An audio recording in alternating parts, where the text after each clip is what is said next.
20 states have now legalized the medical use of marijuana for the treatment of things like glaucoma, the effects of chemotherapy, and chronic pain, defying federal laws that still consider marijuana more dangerous than cocaine and methamphetamine. In November, voters in 2 states, Washington and Colorado, went so far as to approve marijuana for recreational use too.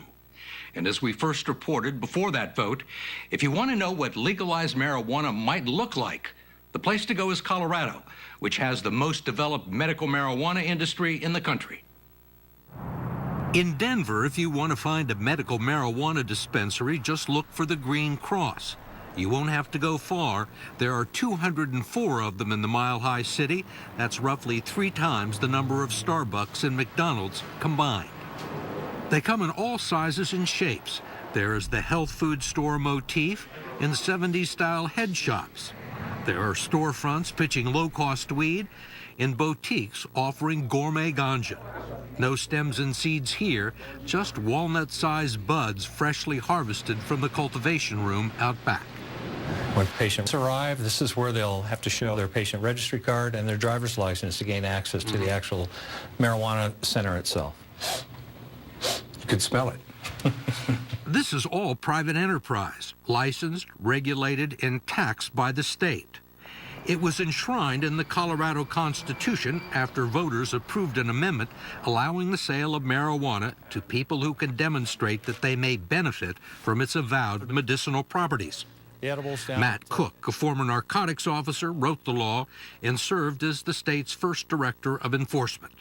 If you'll note, video security cameras in the system. And the reason for that? There is. We created a very transparent regulatory scheme and wanted to ensure that what they said they were actually doing. 170 plants. No state has gone to the lengths to manage medical marijuana that Colorado has. Every licensed dispensary must grow at least 70% of its own product indoors, so harvesting and sales can be closely monitored. This crop is worth about $250,000. We track everything from seed to sale, and they have to account for 100% of it. We've got a gentleman here that has a live, if you will, software program that does all of the tracking for this commodity. Each plant has a barcode and is registered to a specific patient. Most dispensaries will cultivate a couple of dozen different strains, some of them proprietary, like ales at a microbrewery, engineered to have particular characteristics, as our bud tender Carrie explained. This is called Jack Frost, but it's a AAA, alert, awake, and aware. If you needed to medicate in the AM before going to work, no one would ever be able to detect that you took any medicine, just as you would any other medicines that you take. So no physical lethargy is my point. We should point out that those properties are anecdotal and not based on studies by either the FDA or the DEA, a subject we will get to shortly. There is also no correlation between the more popular brand names and the ailments they alleviate. Dopium is a medication available at Denver Relief, owned by Ian Seed. It's gotten high marks from critics. Yes, there are medical marijuana critics in Colorado, even competitions. You won the Colorado Medical Marijuana Harvest Cup? We did. A couple of years ago? Yeah, in 2009. And our biodiesel won 5 out of the 6 categories in first place. So we won the overall award. It was a sweeping victory, if you will. And biodiesel? Yeah. That's the name of it? Yes, it is. Does it sound like medicine? There's a lot of strains out there that don't sound like medicine because this didn't used to be legal. And those strain names have not changed. You know, strains back in the 70s, you know, there was Afghani, and we still have AK-47 that came from the Hindu Kush region of Afghanistan originally. But it's not all brand loyalty and nostalgia. There are lots of new things on the dispensary shelf, especially for non-smokers. They're called edibles, the marriage of botanical science and the culinary arts. Marijuana-infused cookies, candy, chocolate truffles, even olive oil. And for patients watching their waistline, there are marijuana pills that come in different strengths, just like Tylenol and Advil. You simply take it with a glass of water, and it puts you where you need to be. The people who have invested money in all of this are known locally as ganjapreneurs. Colorado has had a history of gold rushes and silver rushes, and some people have dubbed this the green rush. not just for the color of medical marijuana, but for the money that might eventually be made here if you're among the first to stake a claim. Christy Kelly was doing marketing in Washington when she decided to invest in a medical marijuana dispensary.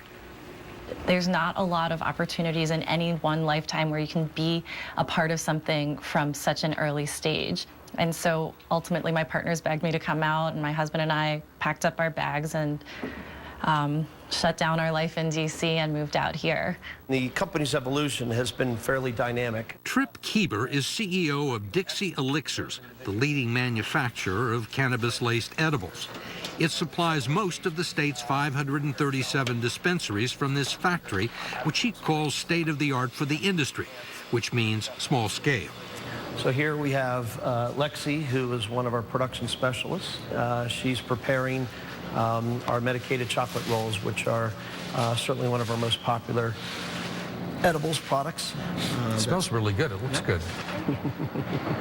Dixie Elixir product line includes ice creams and medicated beverages that come in 10 different flavors. We have a 75 milligram, 12-ounce sparkling red currant. Would be the equivalent of 4 or 5 doses of medicine for a patient. What would happen to me if I drank one of these? You would have a very long but mellow afternoon. Kieber and his partners have poured $1 million into this business and have also pioneered edible products in capsules they say contain all the medicinal benefits of marijuana, but without the high. What's your business plan? So our plan, and I'm having... Long-term and short-term. Sure. The long-term plan for this business, for Dixie Elixirs and Edibles, as I've never been really shy to share, is ultimately to sell it. I truly believe that whether it's big alcohol, big tobacco, or big pharma, a company like one of those is going to look very, very closely at medical cannabis. It's about a $2 billion market in 2012, growing to just under $9 billion in 2016. So you're seeing hockey stick growth, and I think companies like Dixie are well positioned to be acquired as the industry develops. It's a risky proposition. The industry requires a big capital investment, and the medical marijuana marketplace is already saturated. But Matt Cook, who wrote the rule book for all of this and is now a consultant to the medical marijuana industry, says it's helped pull Denver out of the recession, occupying once vacant retail and industrial space, providing thousands of jobs and new revenue for the state of Colorado. What's the economic impact been? It's huge. There's over 1 million square feet of leased space in the Denver area. Look at all the electrical contractors, the HVAC contractors, number of ancillary businesses. It's huge. Tax revenues exceeded, I believe the last number I heard was in excess of $20 million. In spite of all the euphoria, there is a cloud hanging over the cannabis industry in Colorado, and it's not marijuana smoke. It's the Federal Controlled Substances Act, which still lists marijuana as a Schedule I drug, every bit as dangerous as heroin, with no medical benefit. And the Justice Department is not happy with the wide-scale commercialization of Colorado cannabis. Sam Kamen is a law professor at the University of Denver and one of the reigning experts on the subject. In Colorado, you can grow it if you're licensed, and you can sell it if you're licensed to people who have a card to buy it. Yes, but... And all of those people are violating federal law. Exactly, and that's the really strange thing, is that we have this, sort of hundreds of dispensaries servicing as many as 100,000 people, and every transaction that occurs is a federal crime, and all the manufacturing of the product, from the growing of it to the making of the products and everything else, all of those are serious federal crimes too. Even though the state of Colorado has passed a constitutional amendment allowing it, sanctioning it. Exactly, right? The federal government sees it as a serious crime. They say, we know that California and 16 other states, the District of Columbia, we know you guys think it's medicine. It's not. We hear that you want to legalize it. You can't. We can't make you undo your statutes, but we can sure come in and prosecute your citizens that are violating federal law. But they haven't. But they haven't. And there's a reason for that. Some might call it the triumph of the marketplace. The federal government doesn't have enough manpower to shut down the medical marijuana business in Colorado or prosecute all the purveyors and patients, and the voters don't want it. Boulder County District Attorney Stan Garnett says it's virtually impossible to impanel a jury on a marijuana case here, let alone get a conviction. But what we deal with is what prosecutors call jury nullification, where juries say, I know what the law is, but I'm not going to follow it. This community has made it very clear that criminal enforcement of marijuana is not something they want me to spend any time on. Is it really an issue here? It's really not an issue. And that is more or less the position of the Justice Department in Washington. Deputy Attorney General James Cole has told U.S. attorneys not to waste resources prosecuting patients or caregivers that are in clear compliance with state medical marijuana laws. Our focus is really on keeping it away from children. Our focus is keeping it out of the hands of organized crime. Our focus is making sure that people aren't through marijuana dispensaries using it as a pretext to do large-scale interstate drug dealing. These are the areas where we're really trying to focus.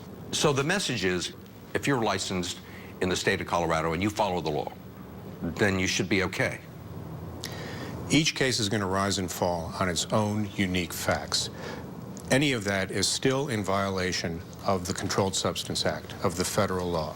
We're not interested in bothering people who are sick and are using it in the recommendation of a doctor. We are concerned with people who are using it as a pretext to become large-scale drug dealers. Sounds like the federal government is tolerating it. It is tolerating it, and at the same time is below the surface trying to make it very difficult for these folks. It's doing it through banking regulations. If you talk to dispensary owners, one of the things that they will lament is no one will do business with us. The Justice Department has let it be known that if financial institutions do business with medical marijuana centers, they could be at risk for civil or criminal prosecution under the Controlled Substances Act or federal money laundering statutes. It's made it difficult, if not impossible, for dispensaries to get loans, open company bank accounts, or process patients' credit cards. It can't stay like this. Either we have to have settled expectations that this is a federal crime, the federal government's not going to tolerate it, or the federal government is going to let states like Colorado regulate it, tax it, experiment with it. To have it exist in both worlds simultaneously is unsustainable. We can't have a multi-million-dollar industry built on criminal conduct. Just a few weeks ago, the federal government announced that it would allow Colorado to live in its own little world. After the state's voters defied federal law and approved the recreational use of marijuana last November, the Justice Department finally said it would not sue to stop it, nor will it make enforcing marijuana laws a priority in states that legalize and regulate it. Recreational sales in Colorado are scheduled to begin January 1st, 2014. Go to 60minutesovertime.com for more on medical marijuana and a conversation with John Miller about his interview with The Briefer.